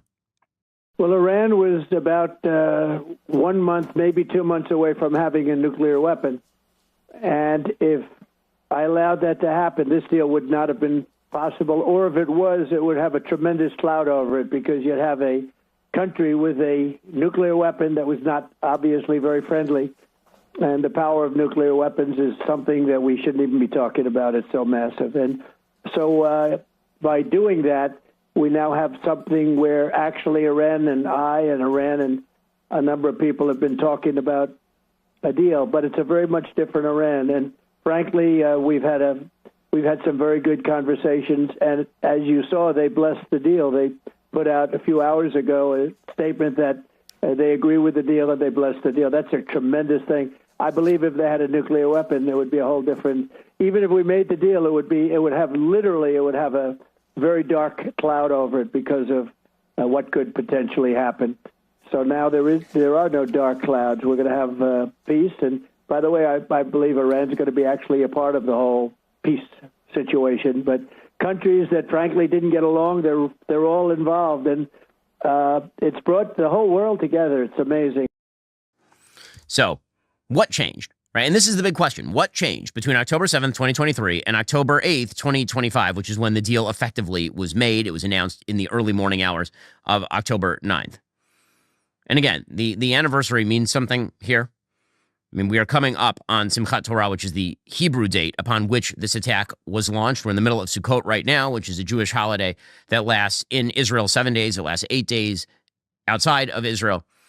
That is slated for the beginning of next week. And so it is quite possible the hostages will be released essentially on the eve of the day that the war started 2 years ago. What changed? Because something changed. Because Hamas could have given up all the hostages right away, and they could have surrendered right away, and then all of this could have been avoided, or they could have never done October 7th. But something changed. To understand, you actually have to look at the timeline. And again, here is the point. When people say that war doesn't work, or force doesn't work, well, when you have an intransigent enemy that attacks you, it turns out that actually force and war are the only way to remove their capacity to harm you and undermine them. Hamas invaded Israel October 7th, 2023. They killed 1,200 people, mainly Jews, and they took 250 hostages. Hezbollah, which was a Lebanese terror group backed by Iran, essentially an Iranian proxy, in the north of Israel, in Lebanon, they began launching small strikes in the north, and that gradually escalated into major rocket assaults that emptied the north of Israel of hundreds of thousands of citizens. Hundreds of thousands of people in Israel left their homes and moved south in Israel. So when the war began, essentially Israel was on retreat in Gaza, and they had started already on retreat in the north of Israel. Before Israel even struck back, the propaganda war began. Massive protests in the streets in favor of Hamas. Within days, those protests started promoting the lie of an Israeli genocide, which of course escalated over the course of 2 years, 2 long years. Now, there were some very short ceasefires that were reached in order to exchange prisoners. So Israel responded overwhelmingly in mid to late October. And by early November, a short ceasefire was reached, including a prisoner exchange with 105 hostages released at the time, presumably in an attempt by Hamas to forestall what was to come next. But that ceasefire ended because Hamas was still in place, and Israel was not going to leave the body of terrorists who'd been running the place for 20 years in place. In January 2024, there was another small ceasefire. Some 16 hostages were released. There was another small hostage release in January 2025. There was a special release of Idan Alexander, the sole American who was being held at that point in custody, in hostage situations by Hamas, in order for Hamas to try to pay some sort of tribute to President Trump. Massive terrorist release in exchange on Israel's side for Idan Alexander. In February 2025, there were another 6. In February, there were another 3. Okay, so for all of those hostages, Israel released literally thousands of terrorists, people who had received the death penalty for terrorism. There is no death penalty in Israel. They'd received life sentences. We're talking about thousands of terrorists, hundreds of whom had received life sentences for terrorism and for murder and for attempted murder. And these were released by Israel in exchange in the middle of a war, knowing that a huge percentage of these people were probably going to go back to the war. So there were these sort of temporary hostage releases. These sort of happened. They're kind of short term. They didn't stop the war. What actually happened? If you look at a map of the Middle East, Israel won on every single front. On every single front. On April 1st, Israel decided it would no longer be allowing Iran to essentially spread its terror tentacles throughout the region. Because all the various forces throughout the region that were fighting Israel were backed by Iran. Hamas was backed by Iran. Hamas and Islamic Jihad in the so-called West Bank, Judea and Samaria, backed by Iran. Syria, the Assad regime, was being backed by Hezbollah, which is backed by Iran. Hezbollah in Lebanon was backed by Iran. There were forces in Iraq who were backed by Iran. Iran itself had been attacking Israel, and the Houthis in Yemen had been attacking. They, of course, are supported by Iran. So Israel began defenestrating every single one of these pillars. So on April 1st, 2024, Israel killed 2 top Iranian generals in Damascus, making clear to the Iranians that they would not be allowing Iran to up the ante in places like Syria, that they wouldn't allow another front to open in Syria. In response, Iran fired a few missiles into Israel. Israel then killed Ismail Haniyeh, who is the political leader of Hamas, on July 31st, 2024, in an assassination in Iran. Haniyeh had been living in Qatar. He went to Iran for some sort of big festival on behalf of anti-Semitism and anti-Israeli sentiment, and he was killed in Iran. On September 17th, 2024, Israel opened the front against Hezbollah. So Hezbollah, again, had cleared the entire north of Israel. There was no one living in these areas because of the constant rocket attacks. And Israel launched the single most targeted and brilliant anti-terror campaign in the history of the world, that Beeper attack on Hezbollah, where they literally had Hezbollah distributed pagers blow up on the members of Hezbollah with minimal cost to civilians. There will never be no cost to civilians when you're attacking terrorists, but minimal cost, like the single most targeted attack in human history. Days later, Israel entered Lebanon to clear the south of Hezbollah and slammed Hezbollah targets throughout the country. On September 27th, 2024, they killed the charismatic leader of Hezbollah, Hassan Nasrallah. They bombed him into the ground, literally into the ground. He was in a bunker underneath a building, and they hit the building with a bunch of 10,000-pound bombs and killed Nasrallah. That prompted Iran, who again had supported Nasrallah and Hezbollah, to fire a few more missiles into Israel. Just a couple of weeks after that, Israel killed Yahya Sinwar, who was the mastermind of October 7th and the military leader of Hamas. They had also killed Mohammed Daif, who was the military leader of Hamas in the Gaza Strip. Thanks to the defenestration of Hezbollah, Bashar al-Assad fell in Syria because he did not have the support of Hezbollah. He was not, in fact, toppled by the Israelis. He was, in fact, toppled by the Turks. The Turks backed a terrorist group called HTS, which ran down from the north of Syria and basically just took Damascus. So Assad fell as a result of him lacking the support base of Hezbollah. And then, of course, June 12th, 2025, Israel began attacking Iran's nuclear infrastructure, launching the famed 12-day war that ended with President Trump giving the order to destroy the Iranian nuclear facility at Natanz. On September 9th, 2025, Israel attacked Hamas in Qatar. So, what changed here? What changed as I give you that very sort of truncated timeline? 1, Israel dominated its opponents. Israel did not cut peace deals in which it gave concessions to a bunch of terrorists. Instead, Israel dominated its opponents. It dominated them in the south, in the Gaza Strip. It dominated them in the north with Hezbollah. It dominated them in Iran. It dominated its opponents. Second, President Donald J. Trump happened. So in 2024, Israel did extraordinarily heavy work. Again, go back to that timeline. They killed Haniyeh in Iran in 2024 while Joe Biden was president. They killed Hassan Nasrallah while Joe Biden was president. They killed Yahya Sinwar while Joe Biden was president. But the pressure from Joe Biden gave life to Hamas. In the same way that Emmanuel Macron, the moron president of France, gave life to Hamas by saying he would give them a state, Joe Biden, by slow-walking aid to the Israelis, by telling the Israelis, don't go into Rafah. You remember all eyes on Rafah? And then Israel took Rafah in 3 weeks with minimal loss of civilian life. All of that pressure on Israel gave the public relations lift to Hamas that it was looking for in order for them to prolong the war. Right? Public relations matters, and Hamas knew it. There's a great book by Eli Sharabi, who's being held as a hostage by Hamas for almost 600 days. And Eli Sharabi talks about Hamas members would come to him and show him videos of protesters in Israel against the government and say, look, your country is collapsing. And show him headlines from abroad and say, look, we have support from abroad. PR mattered to Hamas because Hamas couldn't win on the battlefield, so they felt that they would win in the court of public opinion and put so much pressure on Israel that Israel would be forced to concede.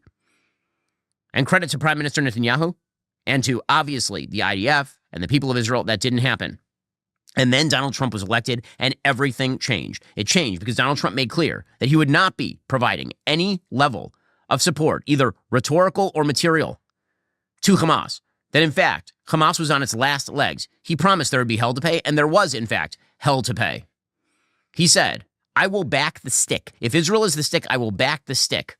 And suddenly, the support started to evaporate for Hamas from abroad. Because remember, it wasn't just that Hamas had support from Iran. They also had support from Qatar. They had support from Turkey. They had support from erstwhile American allies, who we've been told are our greatest allies in the region by some. And those greatest allies in the region were supporting Hamas. They were hosting their top people. They were sending material support to these places. When Hamas members get injured and get shipped out, they go to Turkey. Okay, so all of the setup was here. And then something happened in the last few weeks. And the thing that happened in the last few weeks, there are really two things. One, Israel struck at the Hamas leadership in Qatar. Now, on the one hand, it was a failed strike. They didn't kill the Hamas leadership in Qatar. But the message of the Qatar strike was very clear that Israel, if not held back by the United States, would in fact strike Hamas anywhere, including in Qatar. And President Trump, being actually truly good at this, like really, really good at this, then came in and offered the carrot. So Israel made clear that there was a stick. The stick was that they would strike anywhere. That if pressed to the mat, Israel would strike Hamas anywhere. They would strike terrorists anywhere. That was the stick.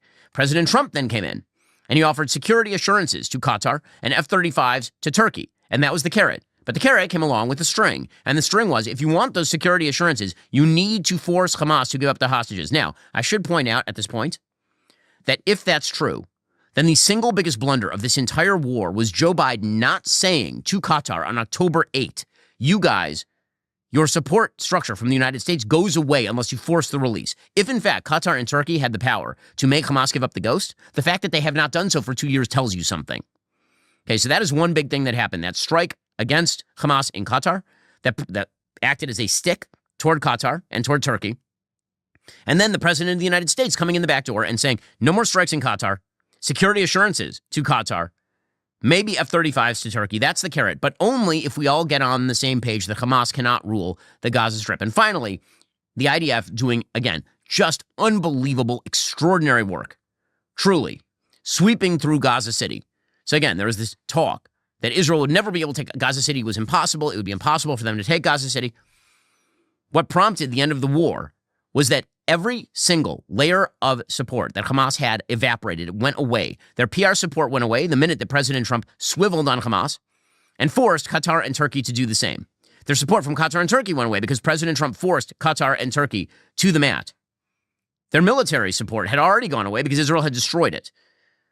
Their support from Iran went away because Iran can't even get water to its own citizens in Tehran. And its nuclear program is in ruins. Their support went away from Hezbollah. It's gone. The only ones left standing at this point are the Houthis, and the Houthis basically have some long-range missiles that mostly get shot down by Israel's aero system. And then finally, Israel made clear that they were probably 2 weeks away from complete military dominance over Gaza City, which was the only area of the Gaza Strip that was not under full Israeli military control. And it became clearer and clearer that the cordon was closing, and then Hamas gave up the ghost. That's what changed here. That's what changed here. And so, obviously, President Trump deserves all the credit in the world for holding the line, for understanding the incentive structures in the Middle East, for understanding that, yes, the only way to defeat terrorism is to destroy the terrorists and then remove all of their support structures in terms of finance, in terms of materiel, in terms of PR. President Trump understood that. Huge credit to the Prime Minister of Israel, Netanyahu, who stood up to Joe Biden, as Joe Biden pressed him and pressed him and pressed him to lose the war in order to gain some sort of kind words from a feeble old man, incapable of actually making the strong moves necessary to end the war. And full credit, most of all, to the IDF and the IAF and everybody in Israel who has done unbelievable work for 2 years, sacrificing sons and brothers and daughters and mothers sacrificing not only lives, but livelihoods for 2 long years in order to defeat their opposition. Huge credit to them. And of course, credit to the United States Air Force for the bombing of Natanz. So, good things only happen when strong men do the right thing. President Donald J. Trump is a strong man who did the right thing. He is a peacemaker because, again, he said this during that campaign to me. He said it over and over. Peace through strength, not peace through weakness, not peace through concession, not peace through resolutions at the UN, peace through strength. Peace through strength works. And again, we're not at the end of this thing. It's unclear what happens next. But if those principles are held to, if everybody holds the line, then maybe Gaza becomes a better place. Maybe Gaza actually becomes a place where people want to live, where funding can go safely, where people can build things and have good lives, where people who don't want to have those good lives are swept away. Maybe that's what Gaza becomes. If not, then essentially Gaza will become like Jenin or Nablus. Those are areas of the so-called West Bank and Judea and Samaria in which Israel has military overwatch in order to prevent terrorist attacks against itself. But one thing is absolutely clear. In the face of genocidal terror, the answer is not concession. The answer is not legitimization. The answer is not rationalization. The answer is destruction and removal of the support bases that these evil people rely upon to continue a war that not only killed 1,200 Israelis on October 7th and took 250 hostage and resulted in the death of another 1,000 Israelis and the wounding of thousands more Israelis over the course of this war, but subjected the people of Gaza to ruin. That was all on Hamas. All of it. Hamas could have done what it did today. Hamas could have done all of it by never starting this war in the first place.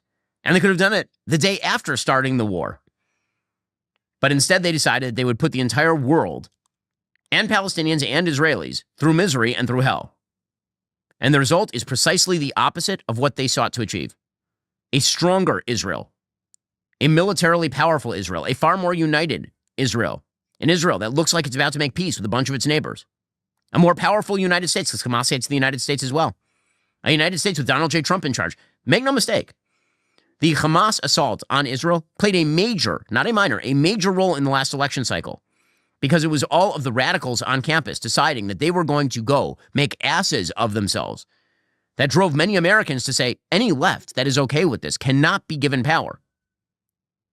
So, again, historic own goal by the people of Hamas. And again, congratulations to Israel and the United States. Congratulations to the people of Gaza who wish for peace. Congratulations to Prime Minister Netanyahu. Congratulations to and credit, again, to the great peacemaker, Donald J. Trump. Congratulations to the Prime Minister of Israel. It is a very, very good day, as the president said, a very historic day. I know everybody in Israel is eager to welcome the President of the United States to Israel. They're very excited about seeing the President of the United States as well as other members of the cabinet. And everyone prays for a speedy and healthy conclusion to what has been a horrifying period of violence that ends in triumph for the right side.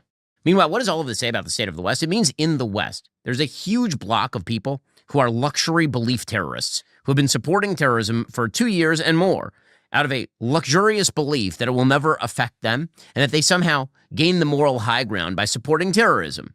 On the anniversary of October 7th, which was a grave day in Israel, and again, for many people all around the world, actually, there are a bunch of protests that took place all over the world in favor of Hamas as the president was trying to negotiate a ceasefire. Now, by the way, you've seen no Palestinians or advocates for the Palestinians abroad celebrating President Trump's ceasefire. None. Zero. They don't exist. They all disappeared. Now, I'm not sure if I've ever heard of a genocide in world history in which the supposed victims of the genocide don't celebrate when it ends. Right? That's kind of telling, is it not? Shouldn't there be hundreds of thousands of these people in the streets celebrating Donald Trump for ending the war, for getting to a ceasefire, for stopping the carnage? Shouldn't they be celebrating? But they're not. Where are they? Why did they disappear? Because they didn't give a the entire time about the Palestinians. They didn't care about them at all. It was all just a weapon against Israel. Because if they were truly concerned about the cost of war, they would be happy when it ends. Instead, they were protesting for the war to effectively continue on October 7th. Here was ABC News admitting that there was violence at pro-Palestinian protests on the second anniversary of October 7th. This is ABC's Good Morning America. Demonstrators marked 2 years of war since the October 7th Hamas attack on Israel. And in Boston, there were clashes with police. Boston police said 13 pro-Palestinian demonstrators were arrested. Several officers were injured. A march from Boston Common called Students for Justice in Palestine spilled into the street there, blocking traffic.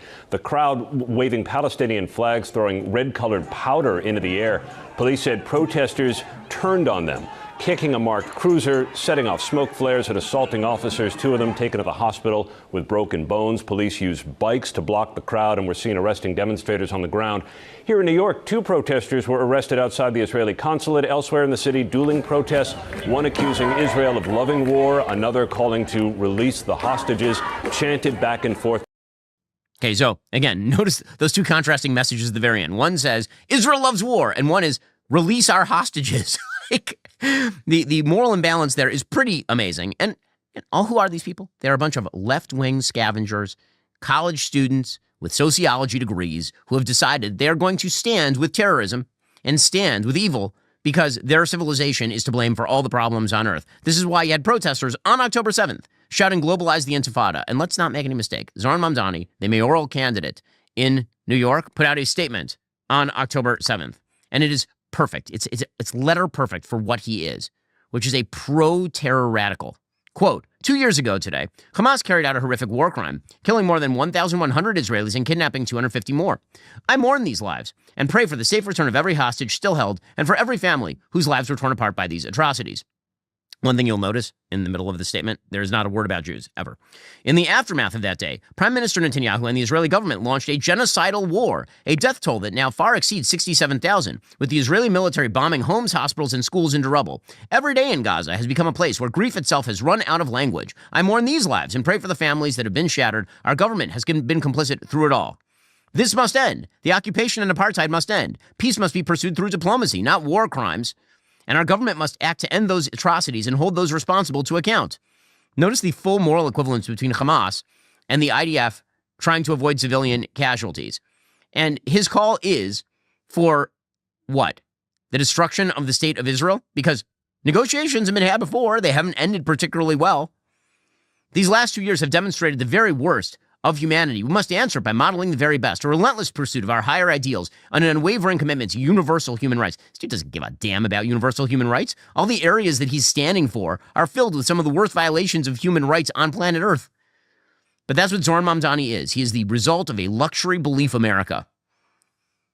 A luxury belief West that celebrates morons like Greta Thunberg, who put up a protest picture on October 7th. A protest picture that said, quote, the suffering of Palestinian prisoners is not a matter of opinion. It is a fact of systematic cruelty and dehumanization. Humanity cannot be selective. Justice cannot have borders. She is an idiot, so she included in this graphic a picture of Evyatar David, who is an Israeli held by Hamas, looking like a Holocaust skeleton. Like she couldn't even get that right. Because the truth doesn't matter. All that matters is the signaling. All that matters is the signaling. And you know what the reality is? The reality is the same people who murdered 1,200 Israelis on October 7th would be happy to enter Western civilization and murder people in the West as well, which is why we are now finding out that the knife-wielding Islamist terrorist who attacked a UK synagogue on Yom Kippur, according to the New York Post, called the cops mid-carnage to brag, quote, I have killed 2 Jews in the name of the Islamic State. Notice the language. Not I've killed 2 Israelis, not I've killed 2 Zionists, I've killed 2 Jews. So, and civilizations that welcome this crap in, you can't say that they are not reaping what they sow. Meanwhile, President Trump, for his part, he's just the best. He's the best. Here he was ripping into Greta Thunberg when asked about it. I love this. This is like insult comedy Trump, when properly directed, is like the best Trump. Well, she's just a troublemaker, you know. I mean, she's no longer into the environment now. She's into this. She's a troublemaker. She has an anger management problem. I think she should see a doctor. She needs anger. If you ever watch her, she's a young person. She's so angry. She's so crazy. Now you can have her. She's just a troublemaker. No, he is right. That is correct. Speaking of luxury beliefs, there are certain people on the left who are just like the apex predators of luxury beliefs. One of these people is Hassan Piker. Hassan Piker, we've commented on him before because the New York Times has tried to make him fetch. They keep putting him in their newspapers, on their podcasts, pretending that he is apparently some sort of deep thinker, you know, the kind of deep thinker who has to write obituaries about Charlie Kirk from a man who has openly called for violence and supported pretty much every terror group on the planet, so long as it's oriented against the West. Well, it turns out that he apparently is not super nice to his dog. So this was a big controversy over the Jewish holiday. Apparently, he has a dog named Kaya, and during a recent stream, he was complaining about his internet connection. He equated this with violence, because everything is violence. Violence is violence, but so is a bad internet connection, according to fabled genius Hassan Piker. And then he yelled that he hates the country, he hates America, because his Wi-Fi connection was not good enough in a studio that he pays for. And by the way, this socialist has a $3 million mansion. And then his dog stands up, and then he yells at the dog, and then he appears to be reaching for something, and the dog yelps. And then he yells at the dog again, and then blames his mom for spoiling her. So this led to the supposition that he had remote shocked his dog to get the dog to go back in place. If you can't see this, the dog is doing nothing. Now, listen, I have a dog. Okay, our dog's name is Happy. He's a very cute dog. My kids love the dog more than I do. My wife loves the dog more than I do. I'm not like a huge dog person. You cannot treat an animal this way. That's ridiculous. That's just ridiculous. Like, I'm not a warm and fuzzy guy with the dog. I would never treat our dog this way. Not in a million years would I treat our dog this way. Like, the dog isn't peeing on him. The dog isn't crapping on the carpet. The dog literally gets up and moves a foot, and he starts yelling at the dog and then reaches for something, and the dog yelps. Now, I know my dog. My dog does not yelp for no reason. Dogs don't just generally, like, yelp. Especially a calm dog like this dog. This dog appears to be generally a pretty calm dog. Apparently he's on the stream a lot. So it's not like he's getting up and yelping all the time. He's not like a yappy dog. Now, as I say, I have a dog, but I'm not an expert on dogs. And thus, I have asked an actual expert, our sponsors over at Comet, which is a project of perplexity, do house dogs normally yelp if they are yelled at, but not zapped with an electronic collar? Or do they generally yelp when hit with a jolt? And here is what Comment tells me, quote, house dogs do not usually yelp simply from being yelled at. Their yelping response primarily occurs in situations where they experience sudden pain, significant surprise, or intense fear. Most dogs yelp when they are hit with a jolt from an electronic shock collar, as shocks can be painful or highly startling, especially if the collar intensity is high or the dog is sensitive. Dogs may cower, show submissive body language, or appear frightened when yelled at, but outright yelping is uncommon and typically only occurs if the yell deeply startles or scares them. Electronic collars often cause dogs to yelp due to the physical discomfort or pain of the electrical stimulus. So, I'm not kind of believing Hassan's defense here. So here's the footage. Okay? It's the same reason as to why America, Kaya, please just just stop. Okay, the dog yelps and, like, jumps. Jesus Christ, what are you doing? You're being such a baby. I mean, I'm sorry. It's just, this is like, you're making her stressed. She just literally is so incredibly spoiled from my mom. No, she doesn't want to come over here to see what's up. She just wants to roam the house because she got to roam the house when I was gone. And she needs to literally have the same structured, regimented. What a bad person. Truly a bad person. Speaking of whiners, spoiled brats, Hassan Piker, like, number one on the list. My goodness. By the way, I mean, this is not the first time he's had some problems with the dog collar. Apparently, and not all that long ago, he had to be chided by somebody on his own show because he kept the collar too tight on his dog. And now it's mainstream. I love her. I think her collar's too tight. Well, it's here we get. You have to be able to get two fingers, and I couldn't even get one. I think you're choking her. She's like, it's she has a lot of neck meat. Aye. So Piker has responded, and then he says, no. It's just a buzz collar. It's not a shock collar. It wasn't set too high. So the dog apparently yelped for no reason. Can I just point out that even if he didn't zap the dog, him yelling at the dog for the great sin of moving while shouting about the violence of the internet makes him one of the most spoiled people in the history of all of humanity? Like, first of all, why is the dog even in the room? Seriously, I've never done a show with an animal in the room because I'm doing a show. And it's not the dog's responsibility not to disturb my show. It's a dog. It's my responsibility to put the dog in a position where the dog can live a normal life. Why is the dog supposed to like perch itself on this 1 foot square desk near Hassan Piker and just sit there for hours while the schmuck utters garbage into a microphone while playing video games? And here he was explaining, he's the victim here, of course. This is the one that people are talking about. Okay, this is the one.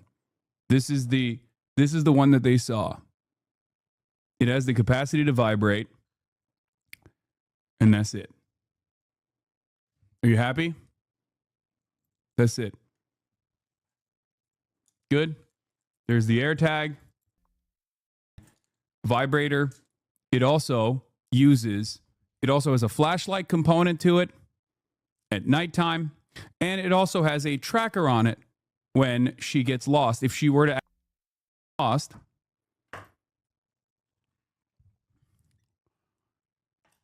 you are able to, it emits a sound. Okay? What a victim he is. Now he has to walk away out of outrage that somebody has pointed out that he's not nice to his dog. I'm sorry, it's your fault. You're a schmuck to your dog, dude. Not my fault. Not anybody else's fault. That's your fault. Again, these luxury communists, luxury communism from these people. Just unbelievable stuff. And again, they will just continue to humor the worst among them. Tim Kaine, the senator who was almost vice president. Remember that time that he ran for vice president? You didn't, did you? He was the guy who was on Hillary Clinton's ticket. I know you've forgotten about him already. Well, he's out there defending the Virginia Attorney General candidate, Jay Jones. You know, the one who said that he wanted to shoot his political opponents and called his opponents' kids little fascists. And here's Tim Kaine defending him. Do you think Jay Jones should drop out of the race in Virginia? Jay has apologized. The statements that he made were indefensible, but I've known Jay Jones for 25 years. I think those statements were not in character, and he has apologized. I wish other people in public life would sincerely apologize for stuff. So, no, I still am a supporter. Yeah, unreal. Just well done. Well done. It's easy to be a Democrat these days. It truly is, because there are really no moral barriers you are not willing to cross on behalf of your ideology. And what that does lead to at a certain point is just being spoiled. Katie Porter, speaking of spoiled people. Now, listen, I've walked out of interviews. It was a bad idea. I famously walked out of an interview on the BBC where I'd been basically harangued by Andrew Neil for 20 minutes about bad old tweets. I got tired of it. I walked out. It was a bad move. It was stupid. But Katie Porter walked out of an interview. This is the congresswoman from California running for governor. She walked out of an interview because someone asked her how she was going to win Republicans in a gubernatorial race. She was not being harassed in any way. She just doesn't like answering basic questions. Pretty incredible stuff. What do you say to the 40% of California voters who you'll need in order to win, who voted for Trump? How would I need them in order to win, ma'am? Well, unless you think you're going to get 60% of the vote. You think you'll get 60%. Everybody who did not vote for Trump will vote for you. That's what you're saying. In a general election, yes. If it is me versus a Republican, I think that I will win the people who did not vote for Trump. What if it's you versus another Democrat? I don't intend that to be the case. Well, to those voters. Okay, so you... I don't want to keep doing this. I'm going to call it. Okay. Thank you. You're not going to do the interview with us? Nope, not like this. I'm not. Not with 7 follow-ups to every single question you ask. Every other candidate has answered our follow-ups. I don't care. I want to have a pleasant, positive conversation in which you ask me about every issue on this list. And if every question you're going to make up a follow-up question, then we're never going to get there. Ms. And Porter, we're just going to circle around. I am an investigative I have never reporter. had to do this before, ever. Okay, why don't we go through? I will continue to ask follow-up questions because that's my job as a journalist, but I will go through and ask these, and if you don't want to answer, you don't want to answer. So nearly every legislative... I don't want to have an unhappy experience with you, and I don't want this all on camera. I don't want to have an unhappy experience with you either. I would love to continue to ask these questions so that we can show our viewers what every candidate feels about every one of these issues that they care about. Wow. And then she gets up and she leaves. Like, just continues along. And then it turns into a fist fight. Katie Porter, this is what happens when you're not used to being asked difficult questions ever. Well done. Speaking of spoiled brats with luxury beliefs, the slogan of the Democratic Party at this point. Alrighty, folks, the show continues for our members right now. We'll get into the government shutdown, which continues apace. Remember, in order to watch, you have to be a member. If you're not a member, become a member. Use code Shapiro. Check out for 2 months free on all annual plans. Click that link in the description and join us.